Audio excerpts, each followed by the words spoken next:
know nobody's going anywhere, yet here I am, gone away. Hi, Ken Ray here, welcoming you to a checklist outtake. Staycation. I have always hated the term staycation. Though I am giving into it because hashtag new normal. Though I can't go to the beach or the amusement park or even the bookstore, I am taking a few days off, but we didn't want to leave the feed empty. So, earlier this summer, Nicholas Raba, Nicholas Tachek, and I did an episode of the checklist, checklist 189, I believe, wherein we talked about WWDC and the Mac. But we were having fun, and we recorded some general WWDC talk as well. So, here's a bit of off-the-cuff, practically off-mic, with two of Secure Mac's growing number of Nikolai. We just did a show for the checklist all about the WWDC keynote. Not all about it, actually. We just covered the Mac side of it. I'm trying to remember, have you guys gone to WWDC, like actually gone to the developer conference?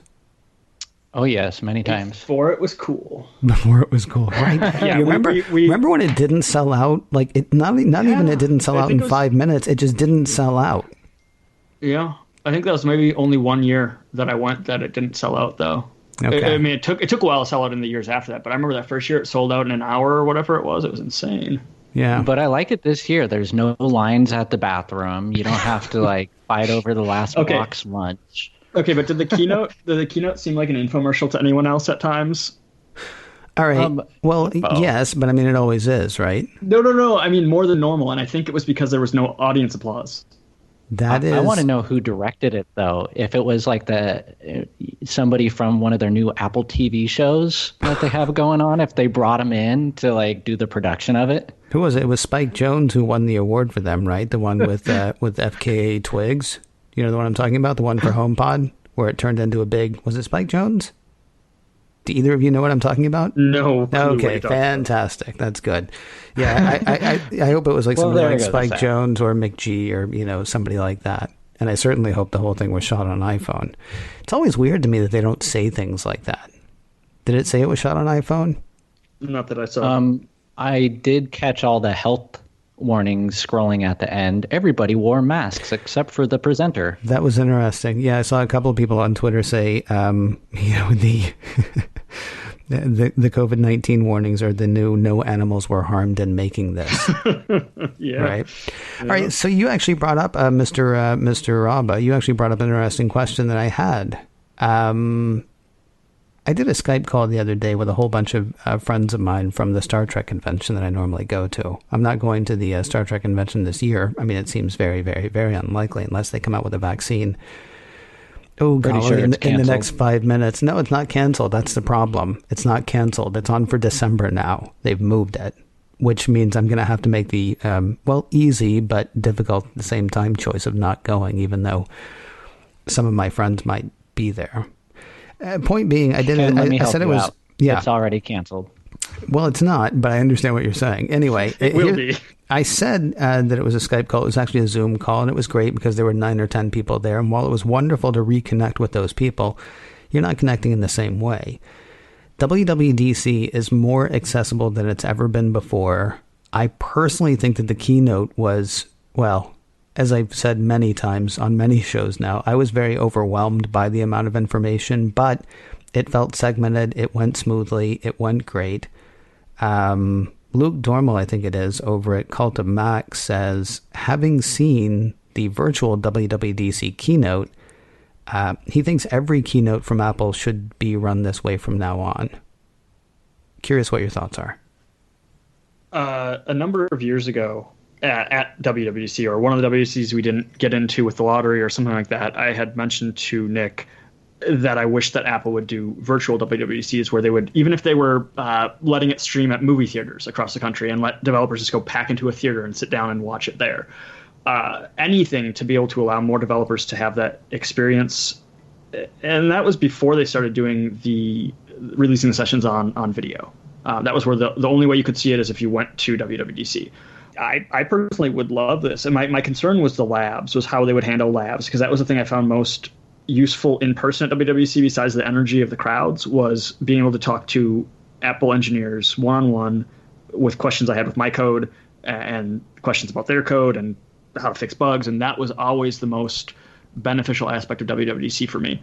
So to see that they not only managed to get it online, but also move the labs to a virtual type thing, it's not going to be quite the same as in person. And I don't think anything will ever quite replace that feeling.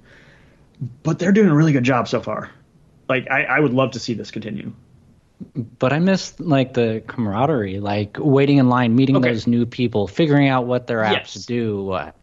Figuring out you make friends all along the way. But for us, for me personally, I'm not out on the West Coast, so I can't just pop over to San Jose during WWDC to hang out with people. And obviously, virus aside, in normal times, it's not as easy for me when we don't have a ticket to get into WWDC, and it's been getting harder and harder every year because there's more and more developers and a limited number of seats. So yes, meeting people and seeing all that stuff I agree, it's a really important aspect of it. But there were so many developers who just couldn't even with the scholarship programs and everything else, there were developers who just couldn't make it out there in person. So to be able to open this up virtually to so many more people, I'm very excited about it. We're actually a weird three people to talk to about this, though, because I would imagine for a lot of developers, it is, I'm at the office, I'm doing the thing that I do. People here, not to be all emo about it, but people here don't necessarily understand what it is that I'm doing exactly. And this one time a year, if they're lucky, if they win the lottery, which again, you can't rely on being able to do that, but this one time a year, you get to go and hang out with 5,000 people who, even if, one of them is writing a music app and the other one's writing a data analysis app, they at least both speak, code. They at least both speak the same sort of language. And for the three of us, it's a bit different because, well, first of all, I'm not a coder, so I'm out anyway, but I don't have, I work from home, you work from home, you work from home, so you don't have on the one hand, you might benefit more from the camaraderie because you don't normally get to talk to people like that. But at the same time, you're not constantly dealing with people who have no idea what you're talking about. We're just three people who don't deal with people. Very true. I'm not sure that's good or bad or what. The other thing is you don't get a jacket this year. You don't get a jacket. Unless you won something, a jacket or a pin or, whatever. So talk to me about I like their pins. You do or do not like their pins? I do like them. Yeah, I like their pins. They're pretty cool. Although their little pirate one was my favorite from last year. I was disappointed with the stickers for iMessage this year because they're not animated.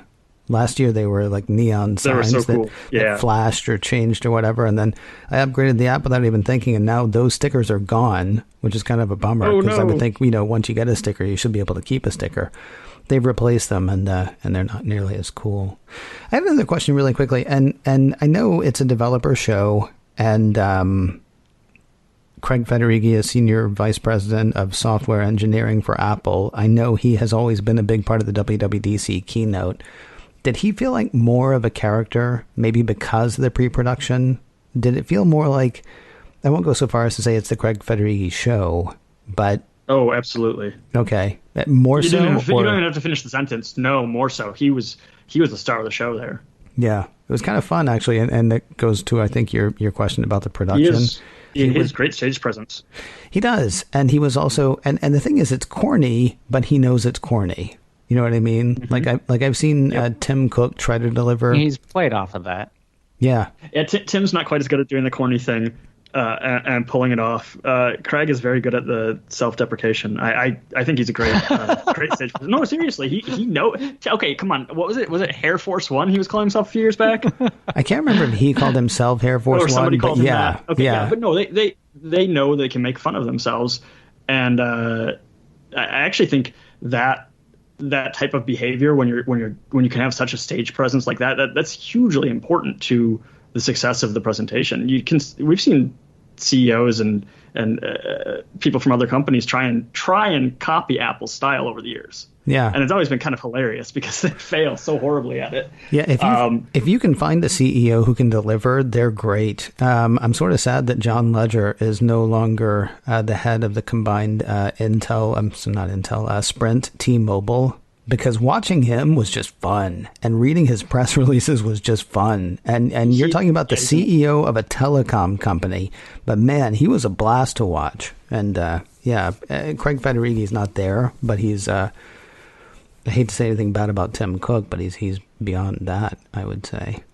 Yeah. No, I don't think there's anything wrong with He Tim has Cook's the performance. sincere aspect to him. I'm sorry, which one has the sincere aspect? Cook. Oh, okay. Well, yeah. He's a very sincere. He's serious. I think he's a little more serious, or he has more. I don't know. It seems like he has more gravity to his. I'm kind of getting off topic here, but you know what I mean. No. This is the topic.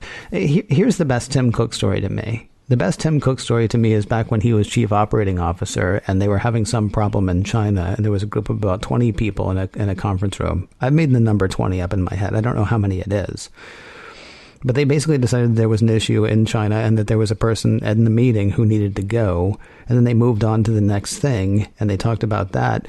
And then when they were done with that point, Tim Cook looked back to the person who was supposed to be going to China and said, "Why are you still here?"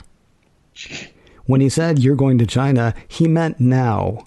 That's not the guy who's going to make fun of his own hair. At least not convincingly, right? I mean, that's not the guy he's not going to be your rock star. He's your business guy. And great for Apple's business. Not saying anything bad about him. It's just, Steve Jobs would also not be doing a lot of the self-deprecation. Not since the dating game back in 84, 85 for Macworld. I haven't seen that. Oh, it's horrible. Holy smokes, it's horrible. Did I miss something hilarious? No, you missed something really tragic. It was so he was standing there on stage, and there were other software developers. I think Microsoft was one. I can't remember who else. And he was basically trying to decide which of these companies he needed. And in the end, he realized that he needed all three of them.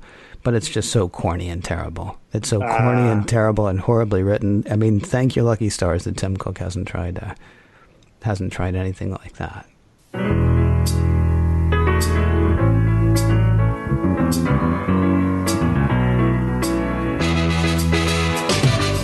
Interesting to think about the roles various execs play, especially with the announcement this week that Phil Schiller is changing his role at Apple.